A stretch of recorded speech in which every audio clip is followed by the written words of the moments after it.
The first thing you need to understand about Lieutenant Colonel Ember Phoenix Kavanaugh is that nobody expected her to survive her first combat deployment, let alone become the pilot who would redefine what impossible meant in the United States Air Force. But on a rain-soaked Tuesday in September, with 8 Navy SEALs trapped behind enemy lines and a typhoon bearing down on the South China Sea, Phoenix would prove that sometimes the most dangerous person in the sky is the one everyone underestimates. The emergency beacon crackled to life at 3:47 hours, cutting through the humid darkness of Kadena Air Base like a knife. In the operations center, bleary-eyed controllers stared at their screens in disbelief. SEAL Team 6 had been conducting a classified reconnaissance mission on a disputed island when everything went sideways. Their extraction helicopter had been shot down. The backup bird was grounded by the storm. And now, with Chinese patrol boats closing in, and the typhoon's outer bands already turning the small airstrip into a lake, 8 of America's most elite warriors had exactly 90 minutes before they'd be either dead or captured. "Sir, there's no way to get them out," Major Rick Holloway said, his voice tight with frustration. "That runway's underwater. Even if it wasn't, the crosswinds are gusting to 60 knots. No pilot in their right mind would attempt a landing." Colonel James Morrison rubbed his temples, feeling every one of his 53 years. He'd been in the Air Force long enough to know when a mission crossed the line from difficult to suicidal. "What about the 130s? "Same problem, sir. The C-130's tough, but she's not a seaplane. And even Phoenix," Holloway caught himself. Morrison's eyes sharpened. Phoenix. He'd almost forgotten about her. Most people did.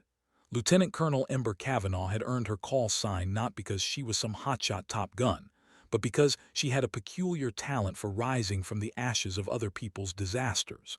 She'd been flying cargo runs and medical evacuations while her male counterparts got the glory missions. But Phoenix had logged more hours in bad weather than most pilots saw in their entire careers. "Where is she?" Morrison asked. "Probably asleep, sir. She's been pulling double shifts all week." Morrison was already reaching for his radio. In the movies, this is where the grizzled commander would deliver some speech about not leaving anyone behind. But this wasn't the movies. This was real, and 8 men were about to die unless someone could perform a miracle. Phoenix Kavanaugh specialized in miracles, even if nobody had noticed yet. 23 minutes later, Phoenix stood in the briefing room, her auburn hair still damp from the shower she'd barely had time to finish. She wore no makeup, her flight suit was wrinkled, and dark circles shadowed her green eyes. She looked nothing like the Hollywood version of a heroic pilot. But when Morrison finished explaining the situation, she simply nodded. "I'll need a full fuel load and my regular crew," she said quietly. "And sir, I'm going to need you to clear me direct to the target. No questions asked once I'm airborne." Morrison studied her face. Phoenix had never failed to bring her aircraft home, but she'd also never attempted anything remotely close to this. Landing a 77-ton aircraft on a flooded runway in typhoon conditions wasn't just dangerous. It was physically impossible according to every flight manual ever written. "Phoenix, you understand what you're volunteering for." She met his gaze steadily. "Yes, sir. I understand that 8 of our people are going to die if someone doesn't go get them, and I understand that everyone else thinks it can't be done." The rain hammered against the windows of the briefing room like bullets. Outside, the typhoon was strengthening, and somewhere across dark water, 8 Navy SEALs were counting down the minutes until Chinese forces overran their position. Phoenix Kavanaugh checked her watch, calculated fuel burn rates and weather patterns in her head, and began planning the impossible.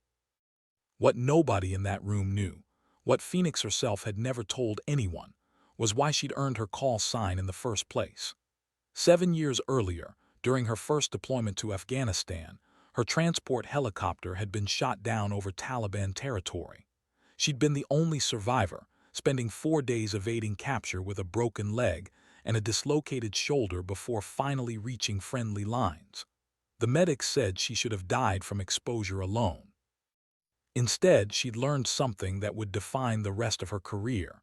When everyone else gives up, when the situation looks hopeless, when conventional wisdom says it's impossible, that's when you find out what you're really made of. Phoenix had been forged in that crucible, and tonight she was about to find out if she could do it again. The C-130J Super Hercules that Phoenix would pilot into history sat on the rain-soaked tarmac like a sleeping giant. At 112 feet long with a wingspan of 132 feet, the aircraft was designed for versatility, not elegance. It could haul cargo, drop paratroopers, or land on dirt strips in the middle of nowhere. But landing on a flooded runway in a typhoon, that wasn't in any manual. Staff Sergeant Maria Santos, Phoenix's loadmaster, finished her pre-flight inspection with the methodical precision of someone who'd done this dance 1,000 times. But tonight felt different. She'd flown with Phoenix for 3 years, through everything from sandstorms to enemy fire, and had never seen her pilot look quite this focused. "Ma'am, I've got to ask," Santos said as Phoenix completed her walk-around inspection. "You really think we can pull this off?" Phoenix paused, her hand resting on the aircraft's metal skin. The C-130 had been in service since the 1950s, flying missions that other aircraft couldn't handle. It had earned its reputation in jungles and deserts, on makeshift runways and frozen lakes. But tonight would test every design parameter the engineers had ever imagined. "Santos, you know what they used to say about the Wright brothers?" Phoenix asked. "That man wasn't meant to fly. Guess they were wrong about that too." The pre-flight briefing was tense but professional. Phoenix's crew, Santos, co-pilot Captain Derek Walsh, and flight engineer technical sergeant Tommy Nguyen, had worked together long enough to communicate in half-sentences and meaningful looks. They trusted Phoenix's judgment, even when that judgment seemed to defy physics. "Here's what we know," Phoenix said, pointing to the satellite images on her tablet. "The runway is under 18 inches of water and rising. The crosswinds are gusting between 40 and 60 knots, shifting direction every few minutes. We'll have maybe one shot at this. If we miss the approach, we won't have enough fuel for a second try." Walsh, a steady pilot with 12 years of experience, did the math in his head and didn't like the answer. "Phoenix, the landing distance alone." "I know," she cut him off. "We're going to need every foot of that runway, and we're going to need some luck too, but those seals aren't going to extract themselves." The radio crackled with an update from the operations center. The typhoon was strengthening faster than predicted. The Chinese patrol boats were less than an hour out, and the SEAL's position was becoming more precarious by the minute. If Phoenix was going to make this happen, it had to be now. As they climbed into the aircraft, Phoenix felt the familiar weight of command settling on her shoulders. Her crew was following her into the unknown because they trusted her. 8 Navy SEALs were depending on her to perform a miracle, and somewhere in the back of her mind, a small voice wondered if this time she'd finally found the mission that would break her. Phoenix silenced that voice the same way she always did, by focusing on the job at hand. She strapped herself into the pilot's seat, began the engine start sequence, and prepared to fly into a storm that would test everything she'd learned about courage, skill, and the thin line between bravery and madness. The C-130's 4 Rolls-Royce T-56 turboprop engines wound up with a deep, throaty roar that could be felt as much as heard. Phoenix felt the familiar vibration through the controls, the aircraft coming alive under her hands. This wasn't her first night flight into dangerous weather, but as she watched the rain streak across the windscreen, she knew it might be her last.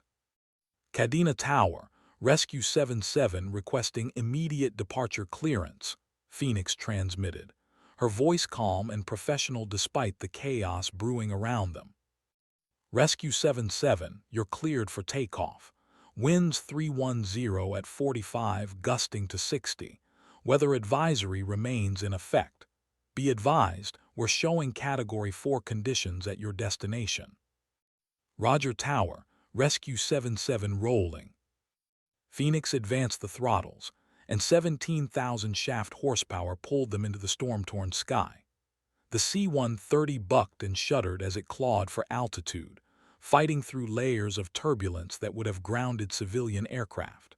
But Phoenix held her course steady, her hands moving across the controls with the unconscious precision of someone who'd learned to fly by instinct as much as training. In the back of the aircraft, Santos secured the medical supplies and emergency equipment they'd loaded for the SEALs. The cargo bay was configured for rapid evacuation, stretchers locked in place, medical oxygen ready, everything needed to keep wounded warriors alive during the flight back to friendly territory. "Phoenix, how long to target?" Walsh asked, studying the navigation display. 97 minutes if this headwind holds," she replied. "Problem is, those SEALs might not have 97 minutes. The radio crackled with an encrypted transmission from the Joint Operations Center. The voice was tight with controlled urgency. "Rescue 77, be advised, Kodiak team reports Chinese fast attack craft bearing 090, range 12 nautical miles and closing. Recommend you expedite approach." Phoenix acknowledged the transmission and pushed the throttles forward another notch. The C-130 was already flying near its maximum cruise speed, but she coaxed every available knot from the engines. Below them, the South China Sea writhed under the typhoon's assault, white caps visible even in the darkness.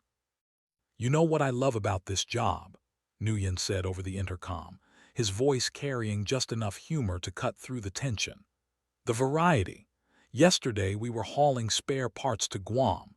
Tonight we're flying into a typhoon to pick up Navy SEALs from a flooded airstrip that's about to be overrun by Chinese Marines." "Living the dream, Tommy," Santos replied, but her voice carried an edge of nervousness that hadn't been there an hour earlier. Phoenix said nothing, her attention focused entirely on the aircraft and the impossible task ahead. In the movies, this would be the moment for inspiring speeches about duty and courage. But Phoenix had learned long ago that real heroism wasn't about speeches. It was about doing what needed to be done, even when, especially when, everyone else said it couldn't be done. The first sign of the typhoon's true power came 40 minutes into the flight. The C-130 dropped suddenly, as if a giant hand had swatted it from the sky. Phoenix fought the controls, her muscles straining against forces that wanted to tear the aircraft apart. For 30 seconds that felt like 30 minutes, they fell through roiling clouds that hammered the airframe with rain so heavy it sounded like gravel. "Jesus," Walsh muttered, his knuckles white on his control yoke. Phoenix said nothing, but her jaw tightened imperceptibly. They weren't even in the storm's eye wall yet, and already the C-130 was being pushed to its limits. She began to understand why every other pilot had considered this mission impossible. The problem was, impossible had never stopped Phoenix Cavanaugh before. 70 nautical miles from the target island, Phoenix began her descent into hell. The typhoon's eye was still 50 miles away, but its outer bands were already generating turbulence that threatened to shake the C-130 apart. Through breaks in the clouds, they could see the ocean below, a chaos of 40-foot waves and wind-driven spray that looked more like the surface of an alien planet than Earth's Pacific. "Rescue 77, this is Kodiak 1, came a new voice over the radio. Chief Petty Officer Marcus Tank Rodriguez, the SEAL team leader, sounded remarkably calm for a man whose extraction window was rapidly closing. "We have eyes on Chinese patrol boats, range 8 miles and closing fast. Whatever you're planning to do, ma'am, now would be good." Phoenix keyed her microphone. "Kodiak 1, Rescue 77 inbound. What's your runway status?" "Runways under 2 feet of water and rising. We've got flares marking the edges, but the crosswind is brutal down here. I'm not going to sugarcoat this, ma'am. It looks pretty much impossible." Phoenix almost smiled. Almost. "Kodiak 1, impossible is my specialty. Mark your position with IR strobes and stay clear of the runway. This might get interesting. What Tank Rodriguez couldn't have known was that Phoenix had been practicing for this moment her entire career, even if she didn't realize it. Every rough-weather landing, every short-field approach, every time she put her aircraft down in conditions that made other pilots shake their heads, it had all been preparation for this night. As the C-130 descended through 8,000 feet, Phoenix could see the island ahead. It was smaller than she'd expected, barely a mile long and half a mile wide. The runway bisected it like a concrete scar, and even from this distance, she could see the flicker of flares reflecting off standing water. "Holy shit," Walsh breathed. "Phoenix, that's not a runway, that's a lake with flares around it." Phoenix studied the approach, calculating angles and distances with the cold precision of someone who'd learned to turn physics into survival.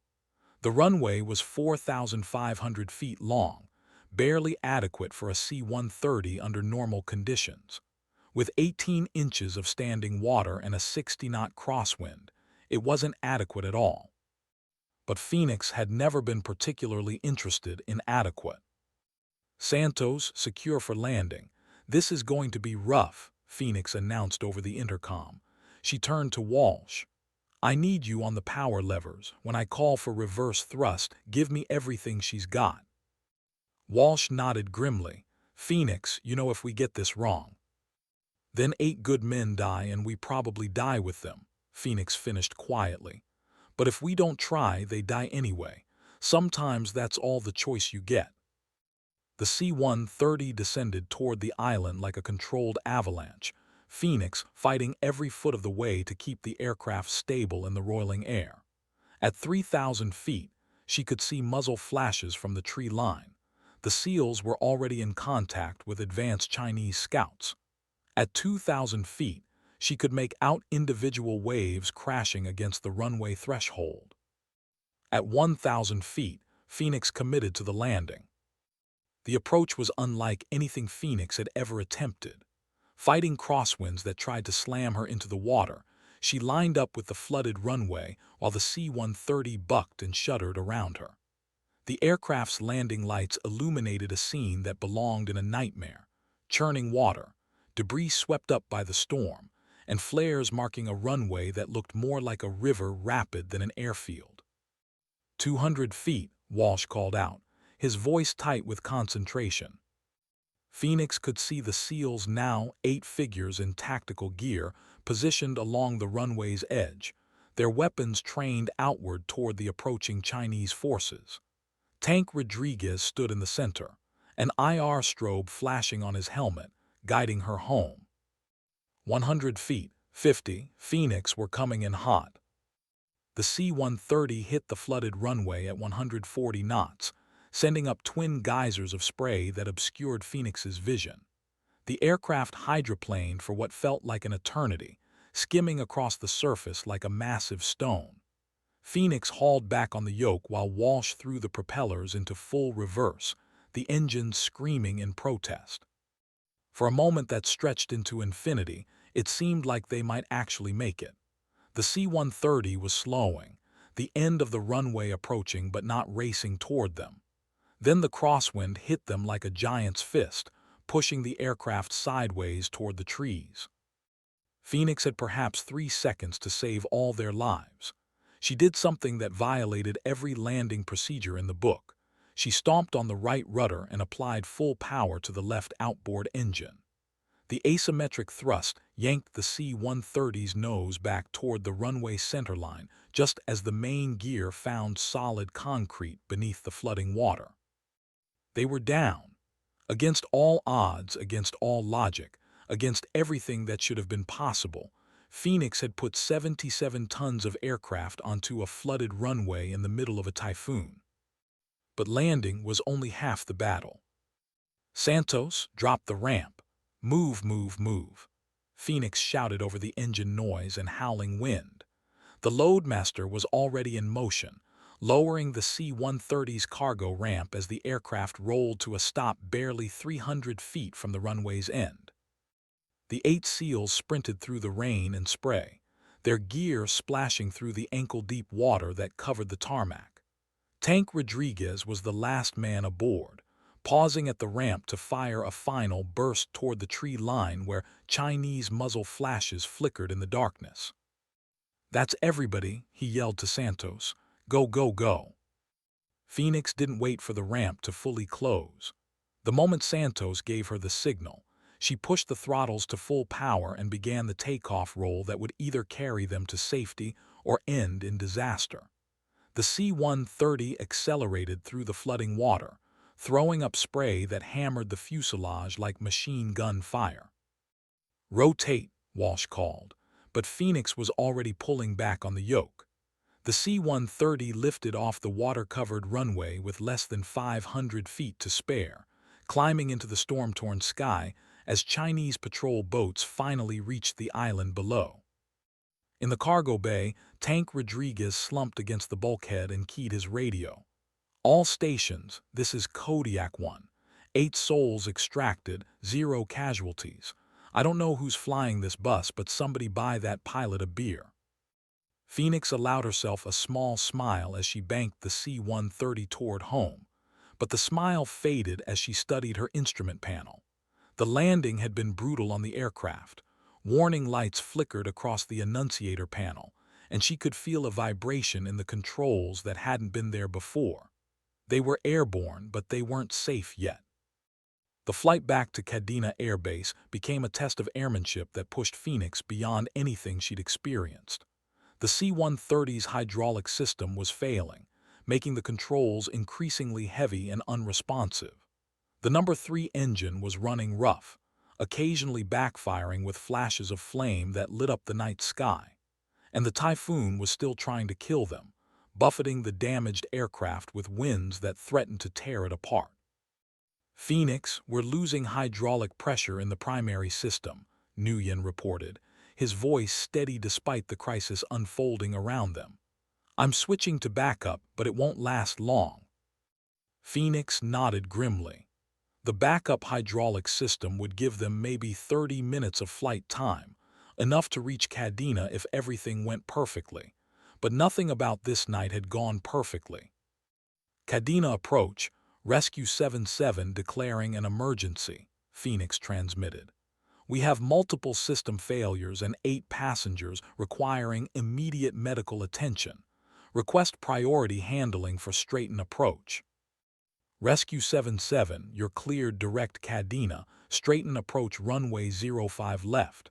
Emergency equipment is standing by. What's your fuel status?" Phoenix glanced at the fuel gauges and felt her stomach tighten. The rough-running engine was consuming fuel at twice the normal rate. They had maybe 20 minutes of flight time remaining, if they were lucky. "Approach, we're showing about 20 minutes of fuel. We'll take whatever runway you give us, however you give it to us."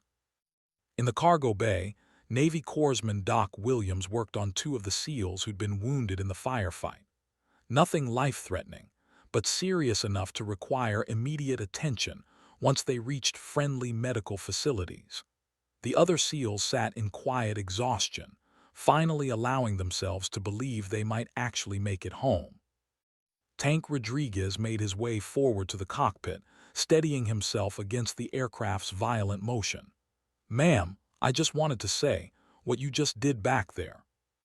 "Just doing my job, Chief," Phoenix cut him off. But there was no dismissal in her voice, just focus. She was still flying, still fighting to keep them all alive, and she wouldn't relax until the wheels touched down at Kadena. Rodriguez studied her profile in the dim cockpit lighting. He'd worked with Air Force pilots before, but never one quite like this. There was something in the way she handled the controls, the calm competence with which she'd managed an impossible situation, that spoke of extraordinary skill and unshakable determination. "No, ma'am," he said quietly. "That wasn't just doing your job, that was something else entirely." Phoenix said nothing, her attention focused on coaxing their damaged aircraft through the storm. But in the depths of her green eyes, Rodriguez caught a glimpse of something that would stay with him for the rest of his career. the absolute certainty of someone who'd found their calling and would never back down from it, no matter the cost. 15 minutes from Kadena, the number 3 engine finally quit with a shudder that ran through the entire airframe. Phoenix feathered the propeller and adjusted for the asymmetric thrust, her hands moving across the controls with practiced efficiency. She'd trained for engine failures, but never in conditions like these, with a damaged aircraft and fuel running dangerously low. "That's not good," Walsh muttered, watching the engine temperature gauges spiral toward zero. "Could be worse," Phoenix replied calmly. "We could have lost an engine on the approach back there." It was classic Phoenix Cavanaugh, finding the bright side in the middle of disaster, maintaining the kind of steady professionalism that kept crews alive when everything else was falling apart. Walsh had flown with dozens of pilots during his career, but he'd never met anyone quite like Phoenix. The Kadena approach controller's voice crackled over the radio. "Rescue 77, you're 5 miles from touchdown. We show you're on a good glide path for runway 05 left. How are you handling?" "Approach, we're configured for landing with one engine out. Request crash and rescue equipment standing by," Phoenix responded. She didn't mention the failing hydraulics, the dangerously low fuel, or the dozen other problems that could turn their landing into a catastrophe.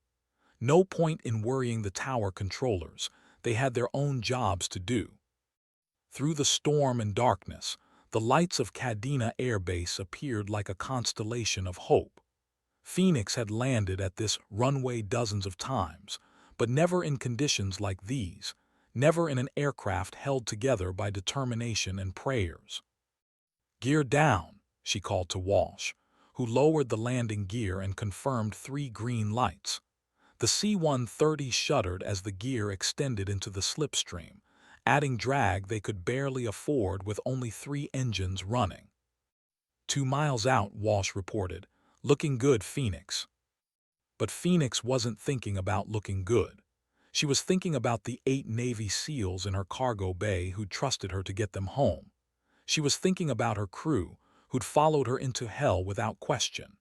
And she was thinking about the damaged aircraft beneath her hands, which had performed far beyond its design limits and deserved to be brought home safely. The runway appeared ahead, its lights cutting through the rain and darkness.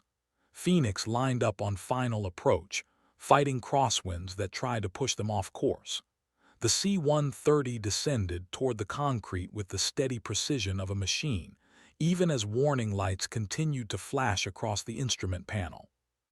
At 50 feet above the runway, Phoenix felt the controls go mushy as the backup hydraulic system finally began to fail. For a heart-stopping moment, it seemed like they might lose control just short of safety. But Phoenix had been here before, not in these exact circumstances, but in that place where skill and determination were all that stood between life and death. She planted the C-130 on the runway with the authority of someone who'd never met a landing she couldn't make. The aircraft rolled out straight and true, finally coming to a stop as emergency vehicles surrounded them with flashing lights and the controlled chaos of a successful rescue operation. As Phoenix shut down the remaining engines and went through her post-flight checklist, Tank Rodriguez appeared beside her seat. He'd removed his helmet, revealing a weathered face marked by years of dangerous operations. But his expression held something Phoenix had rarely seen: genuine awe. "Ma'am, I've been in this business for 20 years, he said quietly. "I've worked with some of the best pilots in the world, but what you just did, landing on that flooded runway, flying us out of there in a damaged aircraft, that wasn't just good flying. That was something I've never seen before." Phoenix finished her checklist and finally looked up at him.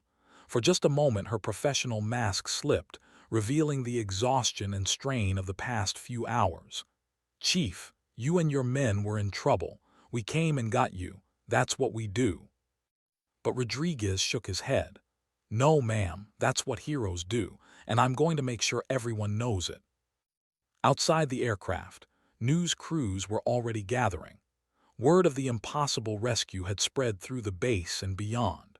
But Phoenix barely noticed the attention as she supervised the unloading of the wounded SEALs and began the long process of documenting the aircraft's battle damage. What she didn't know, what she couldn't have known, was that Rodriguez would keep his word. Within hours, his report would reach the highest levels of Naval Special Warfare Command. Video footage from the SEALs' helmet cameras would show the world exactly what Phoenix Cavanaugh had accomplished in the storm-tossed darkness over the South China Sea. The call sign Phoenix had originally been given to her as a gentle mockery, a reference to her ability to survive disasters that should have ended her career. But on this night, it became something else entirely. It became a symbol of the kind of courage that doesn't seek recognition, the kind of skill that turns impossible into inevitable, and the kind of character that defines not just good pilots but true heroes. 3 weeks later, Phoenix stood in the Pentagon's Hall of Heroes, wearing her dress blues and trying not to fidget as the Secretary of the Air Force prepared to read the citation for her Distinguished Flying Cross. The ceremony was smaller than some.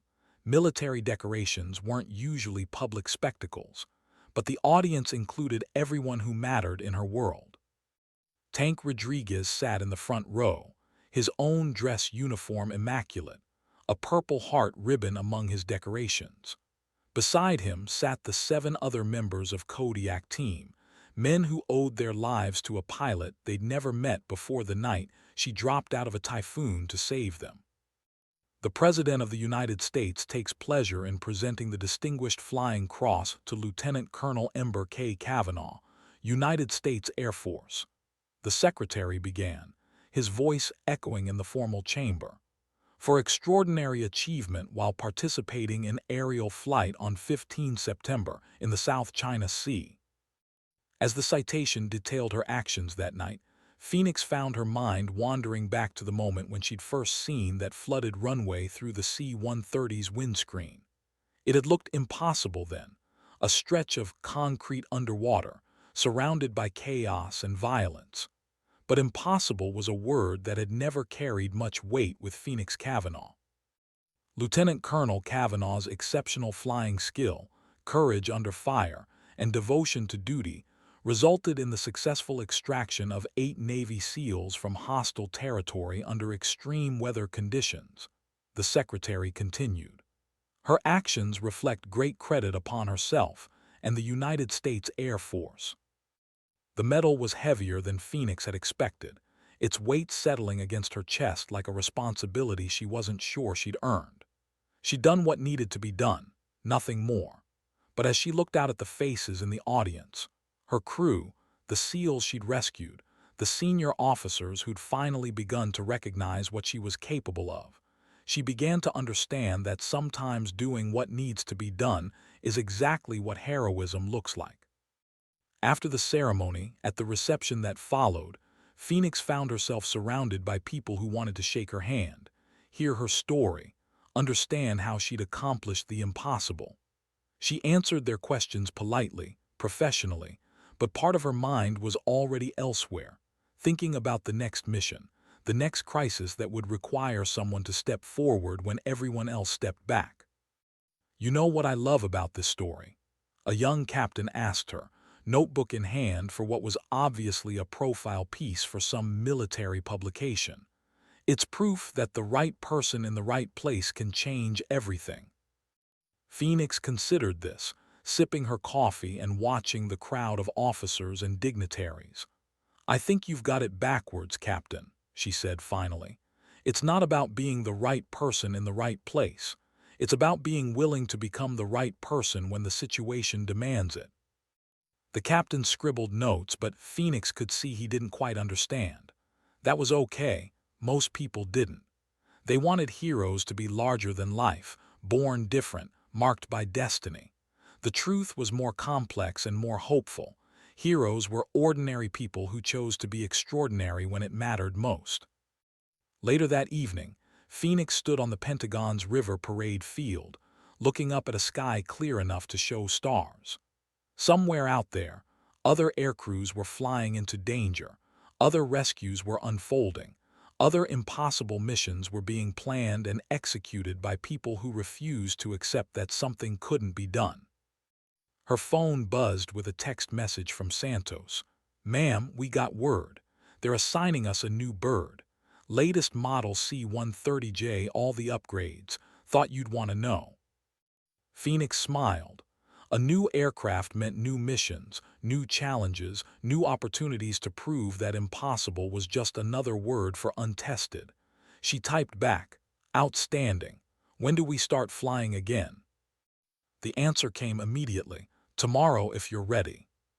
Phoenix looked up at the stars one more time, then started walking back toward the Pentagon. Tomorrow there would be new missions, new crises, new calls for help from places where ordinary solutions wouldn't work. And when those calls came, Phoenix Kavanaugh would be ready. After all, impossible was her specialty. 6 months after the South China Sea rescue, Phoenix found herself back in a familiar position, sitting in a briefing room, listening to someone explain why a mission couldn't be accomplished. This time it was a humanitarian crisis. An earthquake had devastated a remote region of Nepal, and thousands of people needed immediate medical evacuation. The problem was that the only accessible landing zone was a mountain airstrip at 12,000 feet altitude, surrounded by peaks that rose another 8,000 feet higher. The thin air makes it nearly impossible for a fully loaded C-130 to maintain altitude, the briefing officer explained. The weather window is maybe 6 hours before the next storm system moves in, and frankly, ma'am, the approach requires flying through a canyon that's barely wide enough for our wingspan. Phoenix studied the satellite imagery and topographical maps spread across the conference table. The airstrip was little more than a dirt track carved into the mountainside, with a drop-off on one side and a cliff face on the other. It was the kind of approach that would make experienced test pilots nervous. "How many people are we talking about?" she asked. "Approximately 400 civilians, including 60 children. Most are suffering from exposure and injuries from the earthquake. Without immediate evacuation, we're looking at significant casualties." Phoenix nodded slowly. She'd been here before, faced with a choice between accepting the impossible and accepting the unacceptable. 400 people were going to die unless someone found a way to do something that couldn't be done.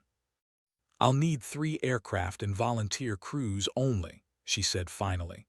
"No one gets voluntold for this one, and I want full emergency medical packages on all 3 birds."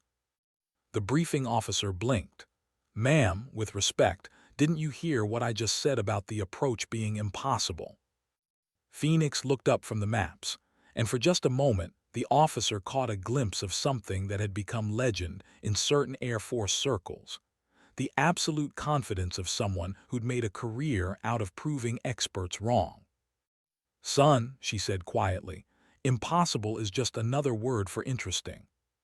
12 hours later, Phoenix led her 3-ship formation through a dawn approach that belonged in a flying textbook, if textbooks covered flying through Himalayan canyons in aircraft never designed for such operations. The C-130s threaded through mountain passes, with wingtips clearing rock walls by margins measured in feet, their engines straining in the thin air. The landing was everything the briefing officer had warned it would be, a knife-edge approach that required absolute precision and nerves of steel. But Phoenix had both in abundance, and her example gave the other 2 pilots the confidence to follow her lead. By sunset that evening, all 400 earthquake victims had been evacuated to safety. 3 C-130s had accomplished what the experts said was impossible, because someone had refused to accept that impossible was a permanent condition. The rescue made headlines around the world. Phoenix found herself featured on magazine covers, interviewed on television, held up as an example of American military excellence. But what she remembered most clearly wasn't the accolades or the attention. It was the face of a 7-year-old Nepalese girl who'd been separated from her family in the earthquake. Phoenix had found the child during the evacuation, alone and terrified, speaking no English but radiating the kind of absolute trust that children reserved for adults who represented safety. Phoenix had carried her to the aircraft personally, staying with her during the flight until they could be reunited with her parents at the hospital in Kathmandu. "You saved my daughter's life," the girl's father had said through a translator. "How can we ever thank you?" Phoenix had struggled for words in that moment, trying to explain that thanks weren't necessary, that this was simply what she did. But looking into the man's eyes, seeing the depth of his gratitude, she'd begun to understand something important about the nature of service. It wasn't about being thanked. It wasn't about recognition or medals or career advancement. It was about the moment when someone who had no other hope looked up and saw you coming through the darkness, knowing that help had arrived. Phoenix's reputation began to take on a life of its own. Young pilots sought assignments to her squadron, hopping to learn from someone who'd redefined what was possible in military aviation. Senior commanders began calling her directly when conventional solutions failed. And in the ready rooms and operations centers where military aviators gathered, stories about Phoenix Cavanaugh became the stuff of legend. But Phoenix herself remained remarkably unchanged by her growing fame. She still flew the same methodical pre-flight inspections. She still treated every mission with the same careful preparation and attention to detail. And she still insisted that there was nothing special about what she did.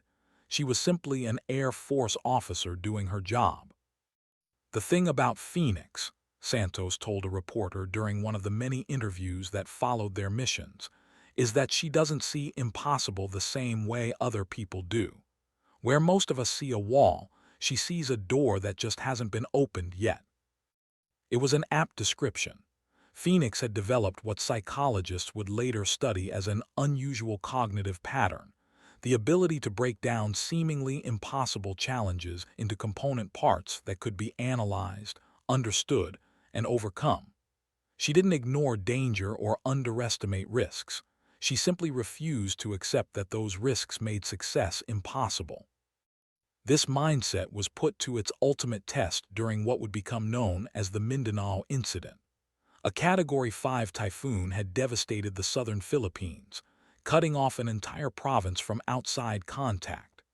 Intelligence reports suggested that several hundred American civilians, mostly teachers and aid workers, were trapped in a remote valley with limited food and medical supplies. The Philippine government had requested American assistance, but the situation seemed hopeless. The typhoon had destroyed every airfield within 100 miles of the affected area.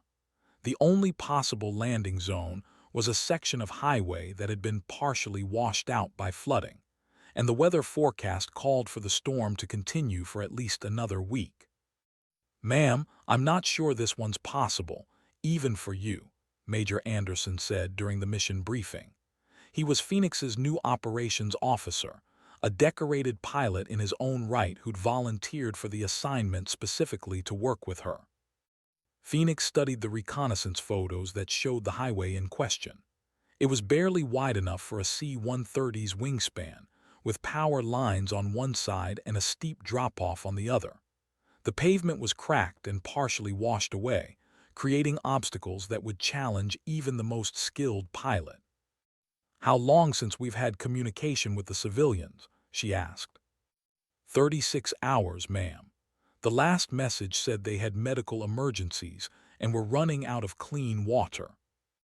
Phoenix closed her eyes for a moment, visualizing the approach, calculating angles and distances and risks. She'd landed C-130s in some unusual places over the years, but this would be different. This would require not just skill, but a willingness to push both aircraft and pilot beyond any reasonable safety margin. "I'll need our best engineer to go over the weight and balance calculations," she said finally. "And I want to take minimal fuel, just enough to get in and get out. We'll need every pound of weight savings we can manage." Anderson nodded, but his expression remained troubled. "Ma'am, even with minimum fuel, the takeoff roll from that highway is going to be marginal at best. If we can't get airborne, then we'll be stuck there with the people we came to rescue, Phoenix finished. Sometimes that's the choice you get, certain failure or possible success. I know which one I prefer. The flight to Mindanao took place in conditions that would have grounded commercial aviation worldwide. Phoenix's C-130 battled through the outer bands of the typhoon, the aircraft bucking and shuddering as it fought through turbulence that registered off the scale. Lightning illuminated massive thunderheads that towered above their flight altitude, while rain hammered the windscreen with the intensity of a pressure washer. Phoenix were showing severe turbulence ahead, Walsh reported, his voice tight with concentration. Maybe we should consider an alternate route. Phoenix shook her head. Alternate route adds 40 minutes to our flight time. These people have been waiting long enough. She pushed the C-130 straight through the heart of the storm, her hands steady on the controls despite the violence surrounding them. This was what she'd trained for, not just the technical aspects of flying, but the mental discipline required to maintain focus when everything around her was chaos. The highway appeared through breaks in the clouds like a thin ribbon stretched across the flooded landscape.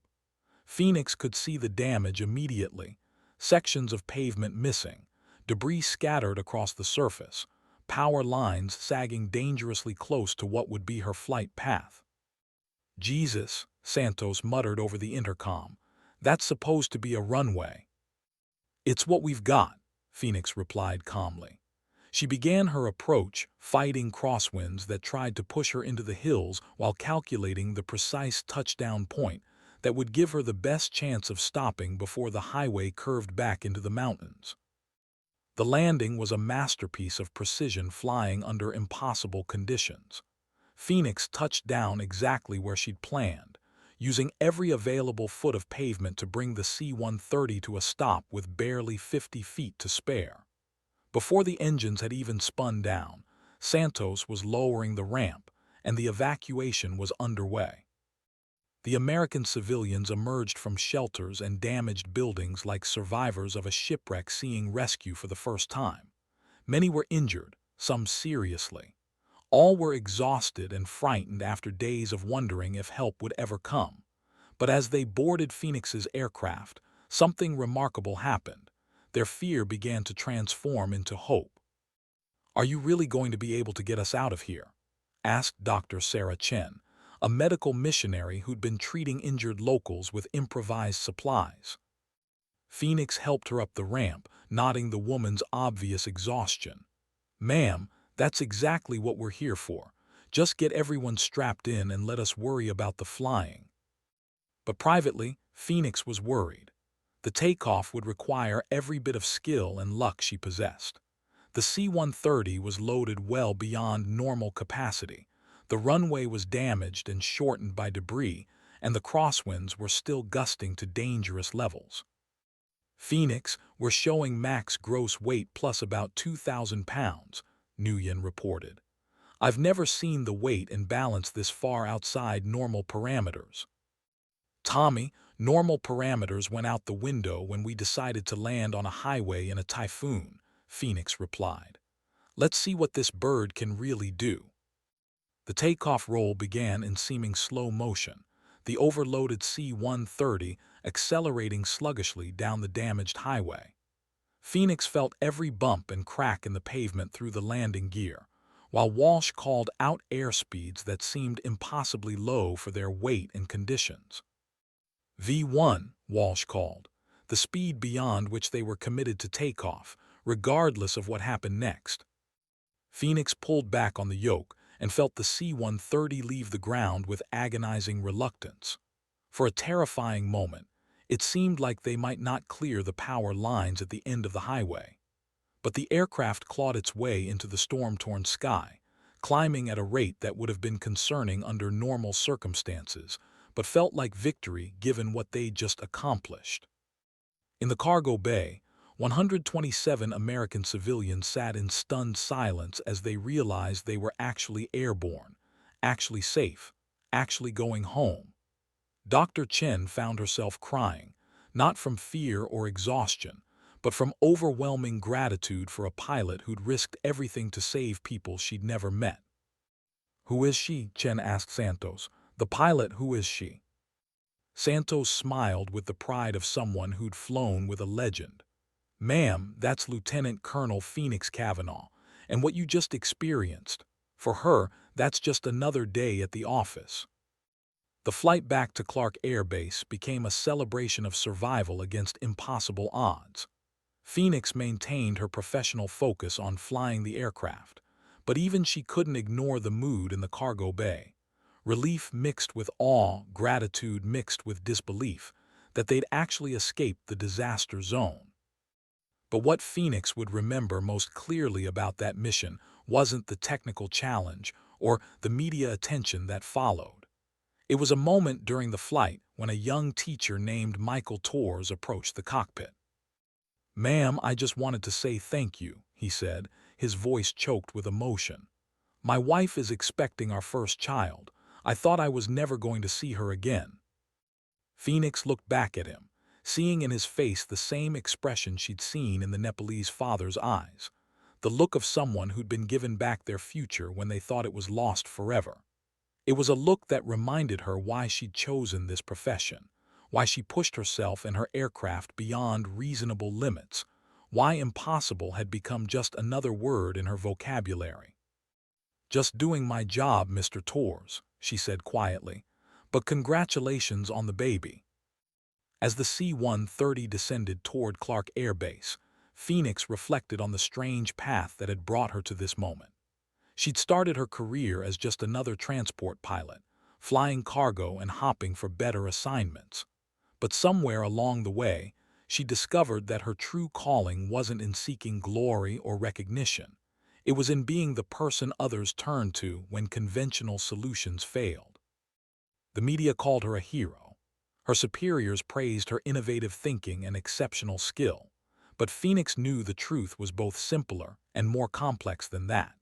She was simply someone who'd learned to see possibility where others saw only problems, who trained herself to remain calm when everything around her was chaos, who'd made peace with the idea that sometimes the only choice was between certain failure and improbable success.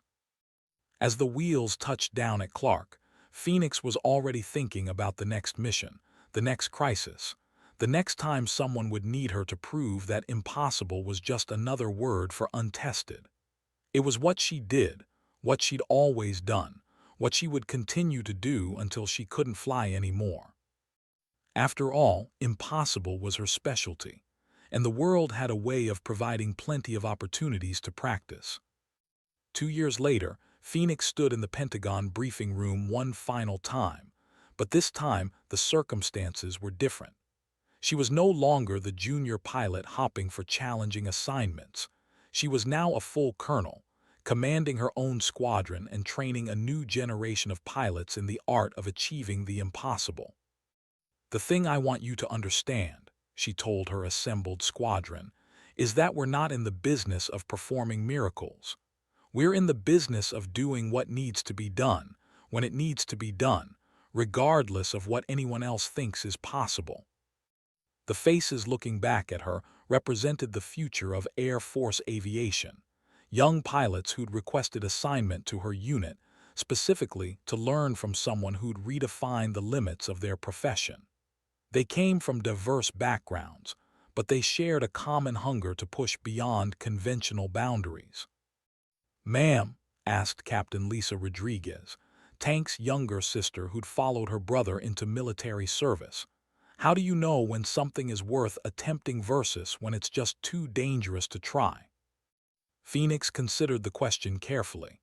It was one she'd wrestled with throughout her career, the delicate balance between prudent risk management and paralyzing caution. "Captain, I've learned that the question isn't whether something is dangerous," she said finally. "Everything we do is dangerous. The question is whether the danger is justified by the potential outcome. If good people are in trouble and we're the only ones who can help them, then the danger becomes acceptable. The key is making sure you're taking calculated risks based on skill and preparation, not just rolling the dice and hopping for luck." It was a philosophy she developed through years of pushing boundaries, while somehow managing to bring everyone home safely. Phoenix had never lost an aircrew member under her command, never failed to complete a mission she'd accepted, never backed down from a challenge that required her unique combination of skill and determination. Her reputation had evolved far beyond the Air Force. Other services routinely requested her involvement in their most difficult operations. International allies sought her advice on developing their own special operations aviation capabilities. And in the aviation community, her name had become synonymous with the idea that impossible was a temporary condition rather than a permanent limitation. But perhaps the most important part of Phoenix's legacy was something that couldn't be measured in medals or mission completions. It was the example she'd set for others who felt underestimated or overlooked. Young pilots, especially women, saw in Phoenix proof that excellence could overcome prejudice, that competence mattered more than conformity, that the most important battles were often fought not against external enemies, but against internal limitations. "Colonel Kavanaugh," asked Lieutenant Jennifer Walsh, the daughter of Phoenix's former co-pilot who was now following in both their footsteps, "what advice would you give to someone who wants to make the kind of difference you've made?" Phoenix smiled, remembering a younger version of herself asking similar questions. "Lieutenant, the best advice I can give you is to never let anyone else define what you're capable of. Train harder than everyone else, study more than everyone else, and when the moment comes that someone needs help and everyone else says it can't be done, that's when you step forward and prove them wrong." As the briefing concluded and her pilots dispersed to their various duties, Phoenix remained behind, looking out the window at the aircraft on the flight line. Her own C-130, now bearing the nickname Phoenix Rising painted below the cockpit, sat ready for whatever mission might come next. The intercom crackled to life. "Colonel Kavanaugh to the Operations Center, Colonel Kavanaugh to Ops, priority message waiting." Phoenix smiled and headed for the door. Somewhere in the world, someone was in trouble. Someone needed help that conventional solutions couldn't provide. Someone needed a pilot who specialized in proving that impossible was just another word for interesting. Phoenix Kavanaugh was ready for whatever came next. After all, impossible was her specialty, and she'd never met an impossible situation she couldn't turn into inevitable success. The sky was calling, and she was ready to answer, just as she always had, just as she always would, for as long as there were people who needed someone to prove that heroes weren't born extraordinary, they simply chose to become extraordinary when the moment demanded it.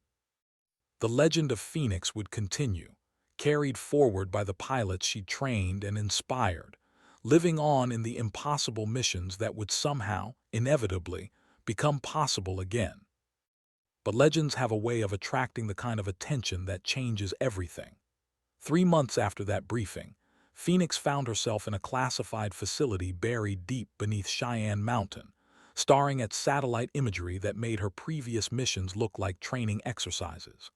The briefing officer, a stern-faced general she'd never met, spoke in the measured tones of someone delivering news that would reshape national security policy. "Colonel Kavanaugh, what I'm about to show you is classified at the highest levels," General Patricia Hayes began. 6 hours ago, a magnitude 8.2 earthquake triggered a catastrophic failure at the Fukushima Daiichi nuclear research facility in Japan. The Japanese government has requested immediate American assistance in evacuating approximately 200 international researchers and technicians who are trapped inside the facility. Phoenix studied the aerial photographs showing a scene that belonged in a disaster movie. The earthquake had damaged critical infrastructure, radiation levels were spiking, and the only access route was a helicopter landing pad that had been partially destroyed by falling debris. Worse, the facility's backup power systems were failing, which meant the ventilation systems keeping radiation at manageable levels wouldn't last much longer. "Ma'am, what's the timeline for evacuation?" Phoenix asked, though she suspected she already knew the answer would be measured in hours rather than days. The Japanese estimate we have maybe 12 hours before radiation levels become lethal, even with protective equipment, General Hayes replied. The problem is that conventional helicopter operations are impossible due to the structural damage and radiation exposure risks. The facility is located in a valley surrounded by mountains, with severe downdrafts and unpredictable wind patterns caused by the seismic activity. Phoenix nodded slowly, her mind already working through the tactical challenges.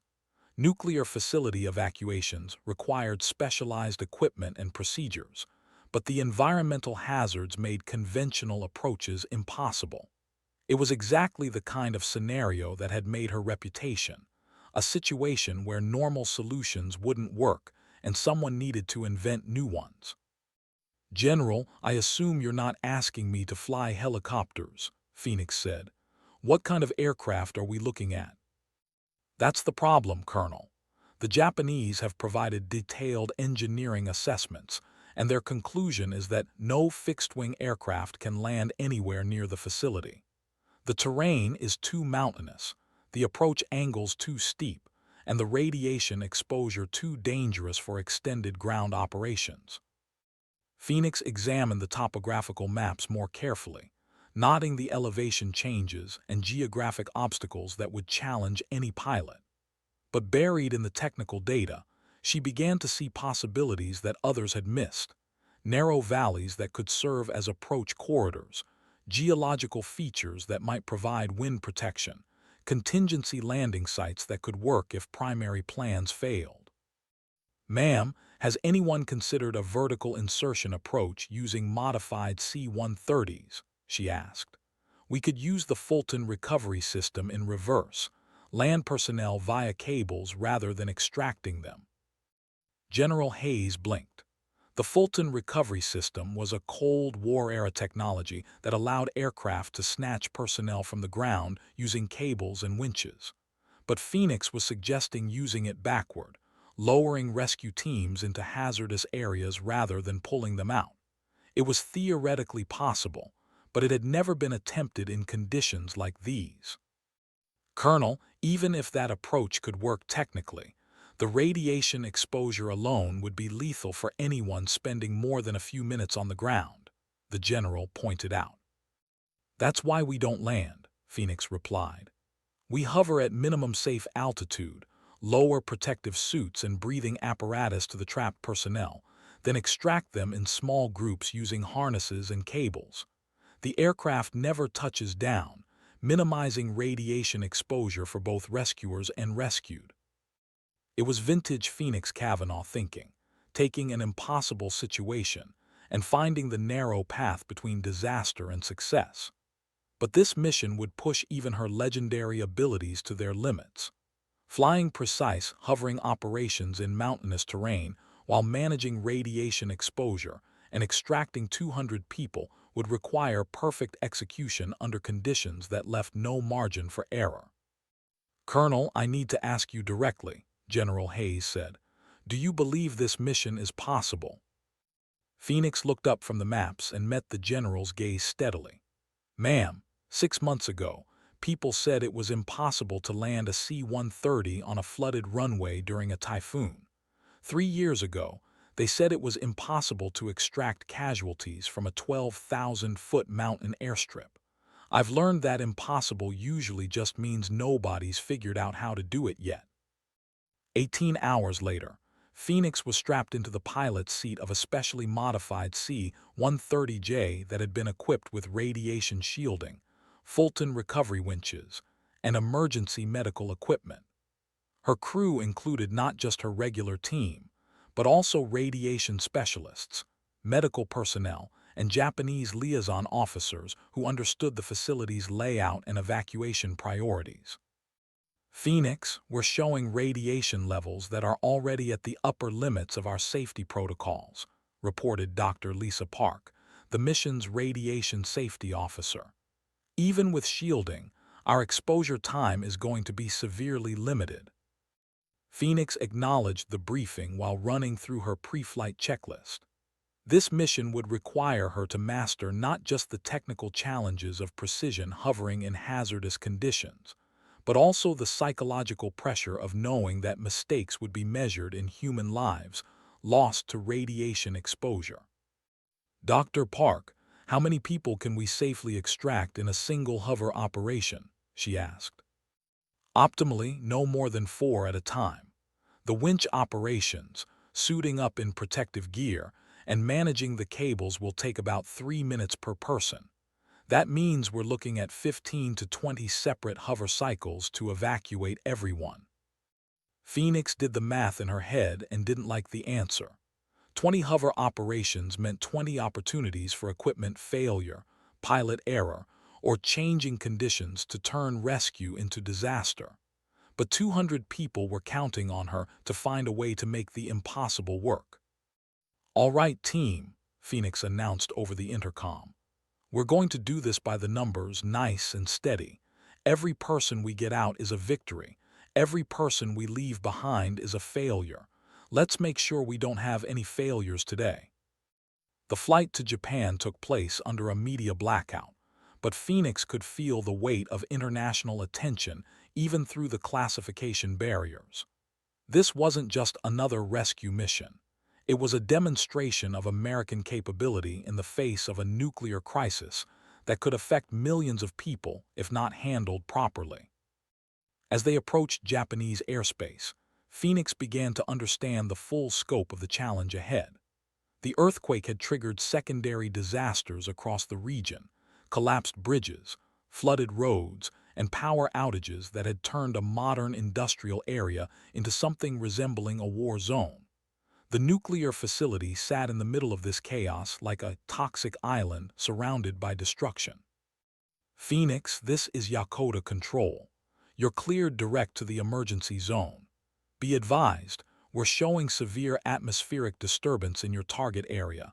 Seismic activity is generating unpredictable wind patterns and thermal columns." Phoenix acknowledged the transmission while studying the real-time weather data streaming to her cockpit displays. The earthquake had created meteorological conditions she'd never encountered: rising heat from damaged infrastructure, wind shears caused by collapsed buildings, and air pressure variations that would make precision flying extremely difficult. "Ma'am, I have to say this," Walsh said quietly over the intercom. "I've flown with you through some pretty crazy situations, but this one feels different. We're not just fighting weather or terrain, we're fighting physics itself." Phoenix nodded grimly. Walsh was right. This mission was pushing beyond the boundaries of what aircraft and crews could reasonably be expected to handle. But reasonable expectations had never been Phoenix's specialty. She'd built her career on proving that the reasonable and the possible were often two different things. As the C-130 approached the disaster zone, Phoenix could see the full scope of the devastation below. The earthquake had reshaped the landscape, creating new valleys and eliminating familiar landmarks. Smoke rose from dozens of fires, while emergency vehicles moved through the destruction like ants trying to restore order to chaos. And in the center of it all, the nuclear facility waited like a sleeping giant that could wake up and poison everything around it. The first hover operation took place at 13:47 hours local time, with Phoenix holding the C-130 in a precise hover 50 feet above the facility's damaged landing pad. The aircraft bucked and shuddered in the unstable air, while her crew worked frantically to lower protective equipment to the trapped personnel below. "First group coming up," Santos reported over the intercom. 4 researchers, all conscious and mobile.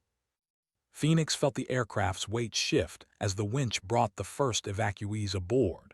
Through her peripheral vision, she could see the radiation monitors flashing yellow, not immediately dangerous, but climbing steadily toward levels that would force them to abort the mission.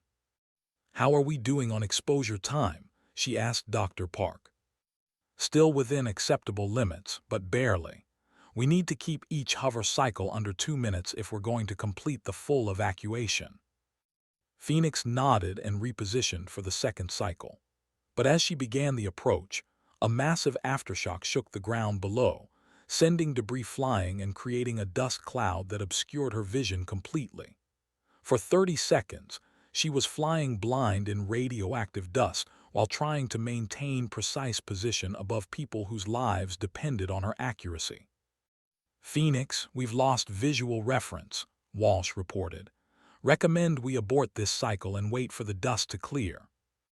But Phoenix had already switched to instrument flying, using GPS coordinates and radar altimetry to maintain position despite the zero visibility conditions. "Negative, Derek. These people can't wait for better conditions. Santos, guide me in using the winch camera." It was perhaps the most technically demanding flying of Phoenix's career, maintaining a hover position accurate to within inches, while flying entirely on instruments in conditions that would challenge a seasoned helicopter pilot. But somehow, impossibly, she held the aircraft steady while her crew completed the second evacuation cycle. By the 10th hover operation, Phoenix's flight suit was soaked with perspiration despite the aircraft's air conditioning. The combination of radiation exposure, seismic activity, and precision flying requirements was pushing her beyond normal human endurance limits. But she continued methodically, cycle after cycle, extracting groups of trapped personnel while fighting both the elements and her own physical limitations. "Phoenix, we're showing cumulative radiation exposure approaching maximum safe levels," Dr. Park warned. "We need to consider aborting the mission and returning for a second aircraft." Phoenix checked her watch and calculated the remaining evacuees against time and exposure limits. They'd extracted 160 people successfully, but 40 remained trapped in the facility. A second mission would mean leaving those 40 to face rising radiation levels while organizing another aircraft and crew, time they might not have. "Dr. Park, what's the absolute maximum exposure we can accept for a single mission?" she asked. "Colonel, I can't recommend exceeding current protocols. The health risks." "Doctor, I'm not asking for a recommendation. I'm asking for the number that kills us versus the number that just makes us sick." There was a long pause before Dr. Park answered. "We can probably handle another 20 minutes of exposure without permanent damage, maybe 30 if we're lucky." Phoenix did the math.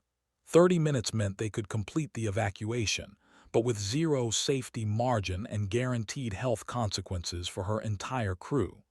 It was exactly the kind of choice she'd faced throughout her career, certain harm versus possible catastrophe. "All right, team," Phoenix announced. "We're going to finish what we started. Anyone who wants to opt out, speak now." The intercom remained silent for several seconds. Then Santos keyed her microphone. "Ma'am, we didn't come this far to leave people behind." "Roger that," Walsh added. "Let's bring them all home." Phoenix smiled grimly and positioned for the 11th hover cycle. Outside, aftershocks continued to shake the ground while radiation levels climbed steadily toward dangerous territory. But inside the C-130, 5 crew members had just made the decision that would define the rest of their careers. They would risk their own health to save 40 strangers they'd never met. It was exactly the kind of decision that separated ordinary pilots from legends. The final evacuation cycle took place under conditions that violated every safety protocol in the book. Radiation levels had spiked into the dangerous zone, aftershocks were becoming more frequent, and Phoenix was operating on adrenaline and determination alone.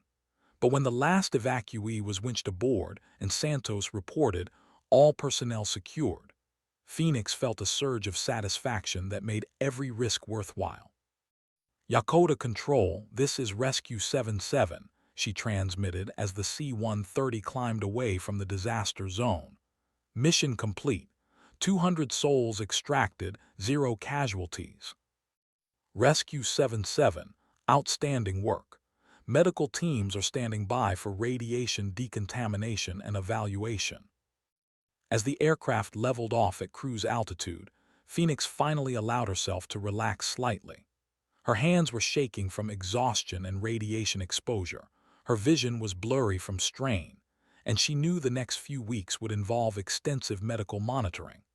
But 200 people who would have died from radiation poisoning were now safe, and her crew had once again proven that impossible was just another word for untested. In the cargo bay, Dr. Kenji Tanaka, one of the rescued researchers, approached Santos with tears in his eyes. "Please tell your pilot," he said in halting English. "She has saved not just our lives but our families' futures. How can we ever repay such courage?" Santos looked forward toward the cockpit where Phoenix continued flying despite obvious exhaustion. "Sir, you don't need to repay anything. That's just what heroes do. They show up when everyone else says it can't be done." The nuclear facility evacuation became Phoenix's most celebrated mission, earning her international recognition and establishing her as the definitive expert in impossible rescue operations. But more importantly, it demonstrated that the principles she developed throughout her career, meticulous preparation combined with willingness to exceed conventional limitations, could be applied to any crisis where human lives hung in the balance. 6 months later, Phoenix stood before a joint session of Congress, wearing dress blues that now included ribbons representing every major decoration the Air Force could award. She'd been asked to testify about the future of American rescue capabilities and the role of military aviation in responding to global crises. "Honorable members of Congress," she began, "what I've learned over the past decade is that the word impossible is often used as an excuse to stop thinking creatively about problems that require creative solutions. Every mission I've flown that people called impossible was actually just a mission that required us to approach familiar challenges in unfamiliar ways." The committee chairman, a former Navy pilot himself, leaned forward with obvious interest. "Colonel Kavanaugh, in your professional opinion, are there limits to what can be accomplished when American lives are at stake?" Phoenix considered the question carefully, thinking about flooded runways and mountain airstrips, typhoons and radiation zones, all the times when conventional wisdom had said no, and she'd found a way to say yes. "Sir, I believe that the only real limitations we face are the ones we impose on ourselves," she said finally.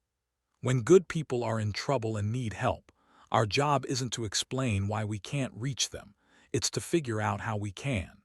And in my experience, there's almost always a way if you're willing to look hard enough and risk enough to make it work."